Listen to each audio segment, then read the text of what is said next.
I was out in the shed.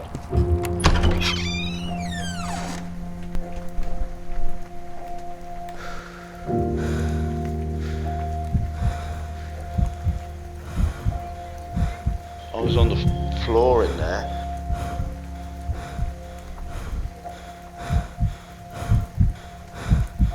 I was asking for help, and I said it quite a few times, and it was ignored. I wanted to take my own life.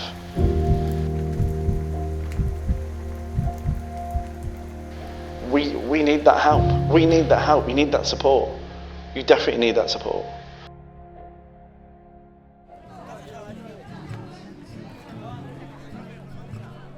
I'm Chris. I run a men's walk and talk group, which was born out of my own necessity for my own mental health. And over the last almost 2 years, I've turned up every Sunday to meet men who are struggling with their own mental health. I've been there through rain, snow, -5 degrees, without fail, to be there for them, because no one was there for me when I needed someone, so I made the choice to be there for them.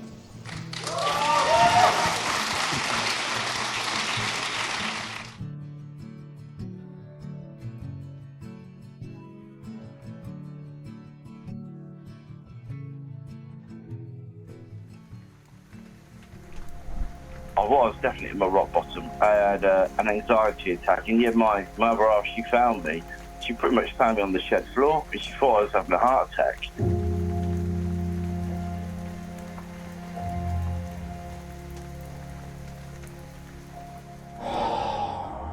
I had some sessions with CBT. It's supportive, but when that ends, it ends.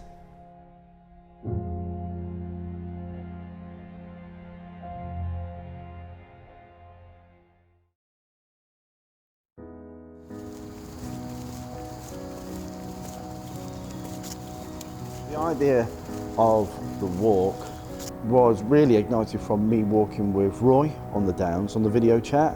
Roy's a bit like the brother I didn't have. We did a college course together, and he was kind of like the year above. We got on straight away. We kind of stayed in touch over the years, and then when I was up on the Downs here walking, I messaged him to see how he was, and he sent me a message back. I said, look, do you want to call?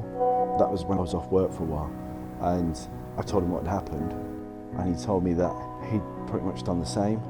He put black clothes on and tried to walk out into the motorway because he was really struggling. I was talking every single day and video talking over here. He said it helped him. That helped him a lot, and it gave him hope.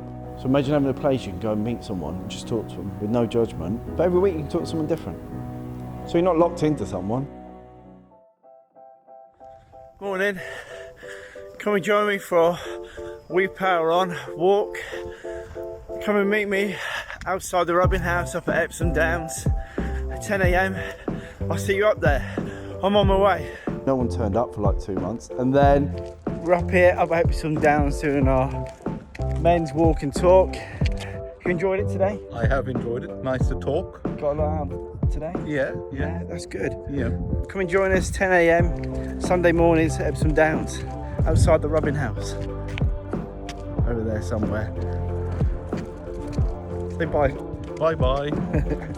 When the first person turned up for the walk, it was amazing. And I think I was as nervous as they were. Over the weeks and months, more and more people turned up because they were struggling.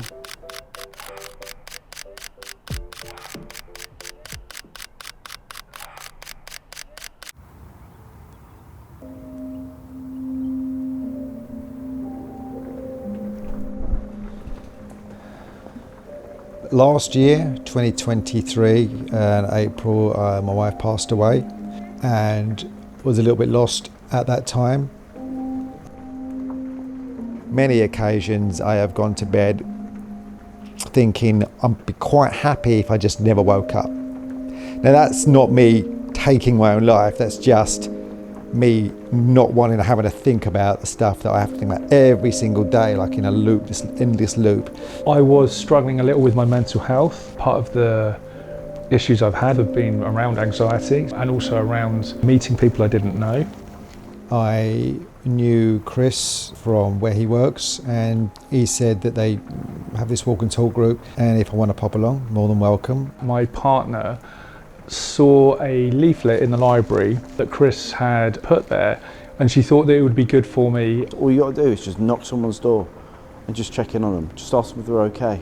On my first walk and talk, before I got there was some apprehension because I didn't know who would be there. I was very nervous, very anxious, and I didn't know if it would be for me, in the sense of, would I be comfortable around the other people? It was a really good decision to come along. On the day I walked with people, I spent some time talking to Chris afterwards, and I felt like it was a really positive thing for me personally, but just in terms of a general approach to particularly men's mental health. When I got up there, I was very much welcomed by Chris. There was about 5 or 6 people at the time introduced each other, and it was very welcoming. It helped a lot. It was good, a lot of fresh air, and felt great afterwards. I think the view of men's mental health is changing in a positive way. It's certainly better than when I was, say, 20 years old, about 30 years ago, when no one talked about it. Even the medical profession, if you went to your GP and told them that you weren't feeling great, that you're a bit down, or in my particular instance, I in the past have suffered a lot from stress and ultimately burnout at work. I remember a doctor telling me he thought I had flu, for example. I think the support communities, I would say, didn't exist for me when I was growing up. We grew up in a way where you were encouraged not to talk about things. It pretty much was your classic, don't talk, pull yourself together, all that kind of stuff. To just bottle stuff up and to not express yourself particularly well, because that was seen as manly. During lockdown, I think that's exponentially changed a lot of people's view globally, just because people who had never had to spend a lot of time introspectively thinking about things had more time to consider what was going on around them. Because a wider group of people within society, both in the UK and globally, were affected, it became something that everybody, men and women, talked about more. Most people don't want to go and meet new people, and especially talk about their problems. You get scared that people are going to judge you. I can't be the only fella going through these emotions.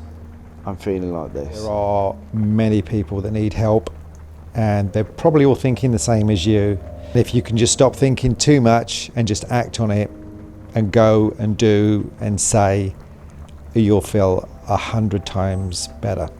We're kind of like a tribe here, and like you can make a really good, strong tribe. We found our tribe, and if you can find your tribe, you can be really comfortable. And if you're really comfortable, you can talk about anything. Benefits of coming along to We Power On, I think they're pretty simple. Being outside, being part of a community. Exercise. Being near nature. Walking, listening or talking.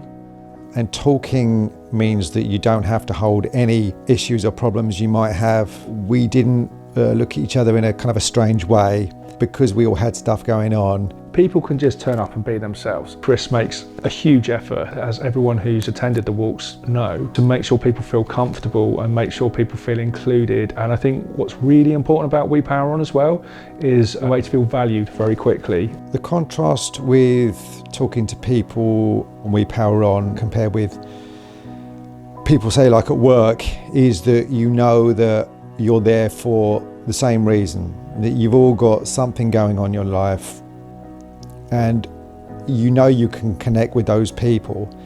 And it doesn't matter what background, where you come from, what you do, it makes no difference. But you've got to stand up and talk openly and be honest. Because if you can show your vulnerability and drop that bit of guard, then that helps. It's not a fix-all. You've got to make the first steps. You've got to make the first steps to try and get out of your house. When you think there's no support out there and there isn't anyone there for you, there really is someone there for you. If you look at the faces from the beginning to how they look when we're having a cup of tea over at Sweet Keys kiosk, you can see them smiling because they just needed to talk or listen to someone or someone's listening to them about what they're going through. And if you know someone that needs that support, then let them know about it, share it, tell someone, tell your neighbour, tell a friend, tell your uncle, tell your husband, your brother, whoever. So since I started We Power On, and there have been other groups that have popped up around the country, amazing. It doesn't matter where that support comes from, the importance is that it's there. So I could have gone home. I could have gone in that shed with the rope, and this may never exist. And that it didn't go that far. No one deserves to be left behind. I think a little drop in to see if they're okay might mean a lot to someone. Just to say, you'll be all right, come on. Well, you might not be fucking all right, but let's see what we can do. Be open with the people that you trust and that care about you. Don't hold it all in. People surprise me regularly how supportive they are around these subjects. I think people are more open and more supportive. What should we do in our lives? What do we achieve? What does it matter? So I've taken this last year off. Sitting down outside, having a coffee, walking, watching people go by, was like, I'm happy with that. And I hope that all the people that come along to this, that I will know my whole life. But don't wait for the right moment, because there is no right moment. Because if you leave it too long, that hill's only getting bigger. And it'll be a mountain to climb before you know it. In the early light on Epsom's hills we strive, a brotherhood of hearts where no one hides. Chris Waller leads with wisdom in his eyes, and we power on where every man flies. With every step we take, burdens find release. In the quiet of nature we find our peace. That's why I want to be in a movie. Come on, take 4. We share our truths, no matter the cost. I've always wanted to do that. That's brilliant. As the sun descends, healing together as our journey mends. And we power on, we're talking's our song, guided by each other.